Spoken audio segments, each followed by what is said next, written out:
दोस्तों, 15 साल, एक पूरी जनरेशन जवान हो जाती है। लेकिन क्या इन 15 सालों में वेस्ट बंगाल का नसीब बदला?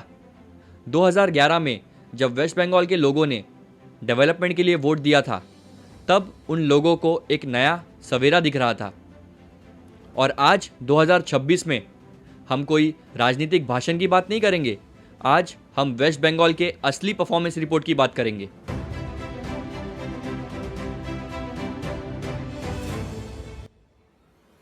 नमस्ते, welcome to chronicles of time by Abhishek Singh. आज हम हमारे चैनल पर एक बहुत ही सेंसिटिव और इम्पॉर्टेंट टॉपिक पर बात करेंगे। मैं चाहता हूं कि पूरी जनता इस वीडियो को एंड तक देखे एंड डिसाइड करे कि एज अ नेशन हमें कौन से डायरेक्शन में आगे बढ़ना चाहिए। कुछ लोग कहते हैं कि विकास हुआ है, तो चलिए हम ऑफिशियल डेटा का सच देखते हैं। पिछले 15 सालों में जब इंडिया के बाकी स्टेट्स अच्छी रफ्तार से आगे बढ़ रहे थे, तब बंगाल क्या कर रहा था, वो अभी हम इस डेटा में देखें। 2011 में बंगाल की per capita income national average के कंधे से कंधा मिला रही थी।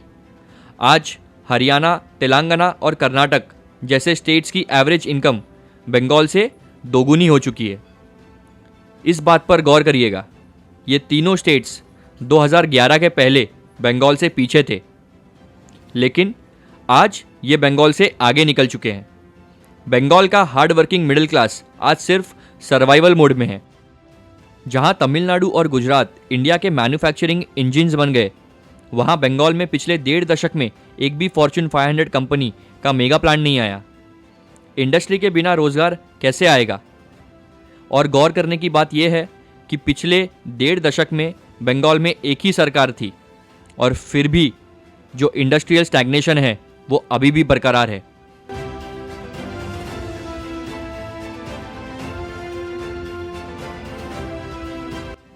सबसे बड़ा खतरा, बंगाल आज 7 लाख करोड़ के कर्जे के बोझ तले दबा है। पॉपुलिस्ट स्कीम्स के लिए हम अपने आने वाली पीढ़ी का भविष्य गिरवी रख रहे हैं। आज बात सिर्फ बिजली या सड़क की नहीं है, आज सवाल बंगाल की एग्जिस्टेंशियल स्टेबिलिटी का है।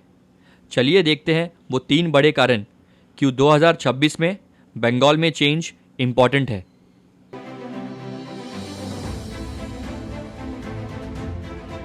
एक फीमेल चीफ मिनिस्टर के राज में आज बंगाल की बेटियां सबसे ज़्यादा अनसेफ फील कर रही हैं।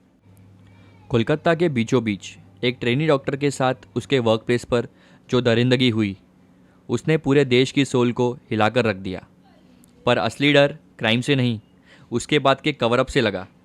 कैसे सिस्टम ने रातों रात सबूत मिटाने की कोशिश की, कैसे हॉस्पिटल में रिनोवेशन शुरू कर दिया गया। ये सब देखकर जेनजी और मिलेनियल्स का सिस्टम्स पे भरोसा उड़ गया। जब एक डॉक्टर अपने हॉस्पिटल में सेफ नहीं है, तो एक आम लड़की सड़क पर कैसे सुकून से चल सकती है?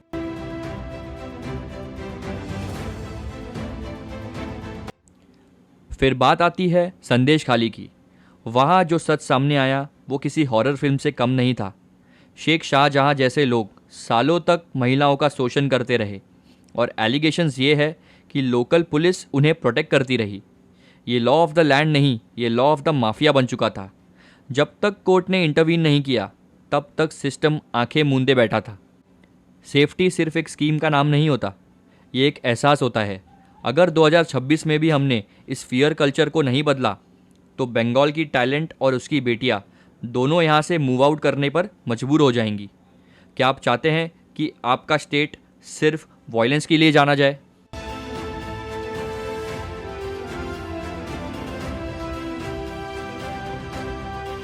दोस्तों, सेकेंड रीज़न इतना फ्रस्ट्रेटिंग है कि सुनकर ही खून खौल जाएगा। करप्शन। बंगाल में करप्शन एक छोटी मोटी चीज़ नहीं रही, ये सिस्टम का ऑपरेटिंग सिस्टम बन चुका है। बिना कट मनी दिए यहाँ पत्ता भी नहीं हिलता।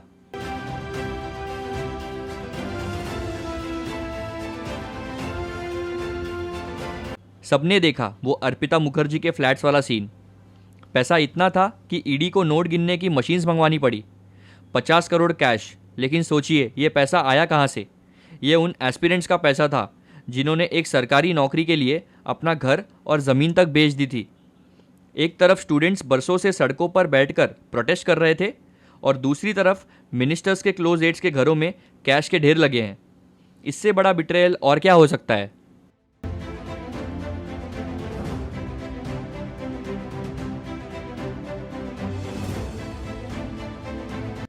यहाँ लूट की कोई कमी नहीं है।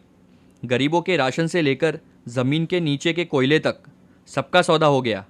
जब मिनिस्टर्स और बड़े नेता जेल जाने लगे तब लोगों को समझ आया कि करप्शन का लेवल कितना डीप है।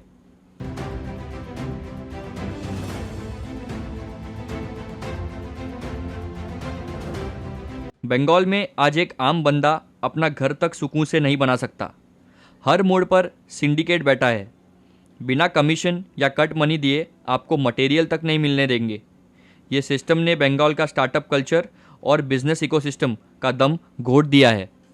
सोचो, जिस स्टेट में पैसा डेवलपमेंट की जगह नेताओं की तिजोरी में जा रहा हो, वहाँ का फ्यूचर क्या होगा। क्या ऐसे सिस्टम को हम वाकई में नेक्स्ट 5 ईयर्स के लिए टॉलरेट कर सकते हैं।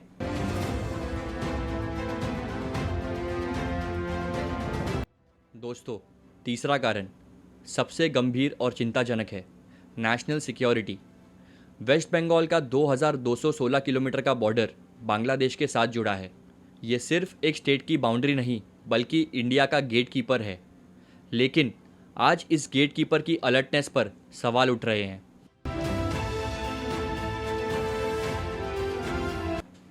सालों से बीएसएफ और सेंट्रल एजेंसीज चीख रही हैं कि यहाँ डबल लेयर फेंसिंग और मॉडर्न सर्वेलेंस ज़रूरी है ताकि इल्लीगल इन्फिल्ट्रेशन और स्मगलिंग पर लगाम लगाई जा सके। लेकिन हैरानी की बात यह है कि स्टेट एडमिनिस्ट्रेशन ने लैंड एक्विजिशन में बार बार ऑब्स्ट्रक्शन पैदा किया है। सवाल यह है कि सुरक्षा के इतने बड़े प्रोजेक्ट को पॉलिटिकल कारणों से क्यों रोका जा रहा है। क्या देश की सुरक्षा से ज़्यादा ज़रूरी वोट बैंक है।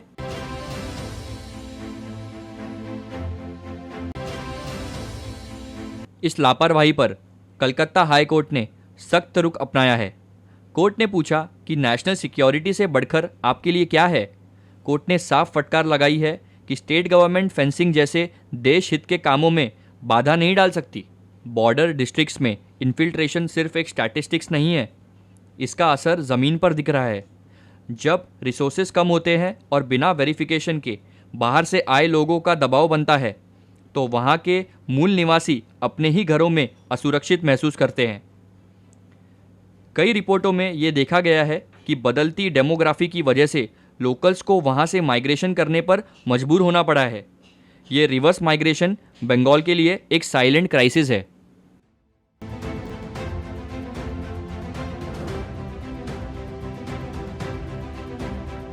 इन्फिल्ट्रेशन की वजह से इन एरियाज़ में अक्सर कम्युनल टेंशन बढ़ जाती है। जब इल्लीगल एलिमेंट्स बरसों पुराने सामाजिक भाईचारे को चोट पहुंचाते हैं तो आग लगती है।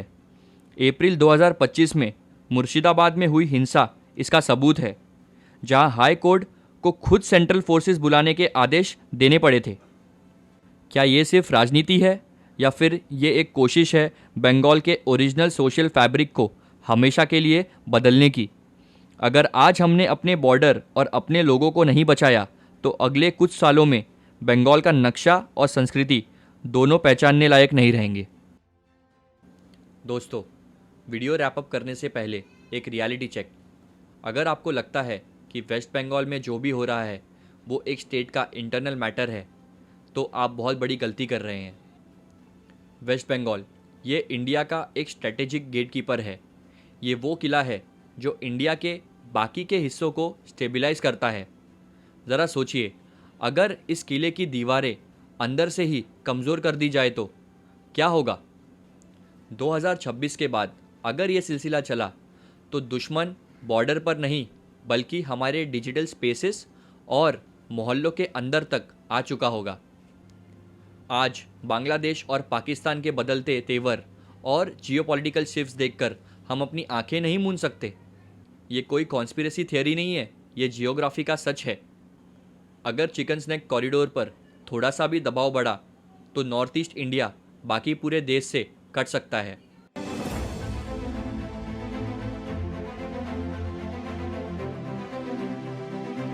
जो पैटर्न हमने पड़ोसी देश में देखा है, वही डेमोग्राफिक शिफ्ट्स आज बंगाल के बॉर्डर में मिरर हो रहे हैं। जब पावर की भूख नेशनल सिक्योरिटी पर हावी हो जाए तो नुकसान आम आदमी का होता है। आज सवाल ये नहीं है कि आप किस पार्टी को वोट देते हो, सवाल ये है कि क्या हम अपने देश का सोशल फैब्रिक और नेशनल बॉर्डर का सौदा होने देंगे। मैं ये किसी पार्टी के लिए नहीं, बल्कि एक कंसर्न्ड इंडियन के तौर पर कह रहा हूँ। इकोनॉमी तो हम फिर भी ट्रैक पर ले आएंगे, लेकिन अगर बंगाल की आइडेंटिटी और सिक्योरिटी एक बार हाथ से निकल गई तो उसे वापस लाने की कीमत बहुत भारी होगी। 2026 का इलेक्शन सिर्फ एक पॉलिटिकल चेंज नहीं, बल्कि इंडिया की इंटीग्रिटी का आखिरी लाइन ऑफ डिफेंस है। अगर आप बंगाल से नहीं भी हैं तो भी याद रखिए, बंगाल सेफ है तो ही इंडिया सेफ है। इस वीडियो को हर उस इंसान तक पहुंचाइए जो बंगाल से प्यार करता है और इंडिया को बचाना चाहता है। जाग जाओ इससे पहले कि देर हो जाए। सोचिए, समझिए और शेयर कीजिए। जय हिंद, जय भारत, वंदे मातरम। अगर आपको वीडियो पसंद आई हो तो इसे लाइक, शेयर और सब्सक्राइब ज़रूर कीजिएगा। मैं चाहता हूँ कि ये वीडियो इंडिया के कोने कोने तक पहुँचे और हम और आप मिलकर बंगाल को बचा सके। Thank you.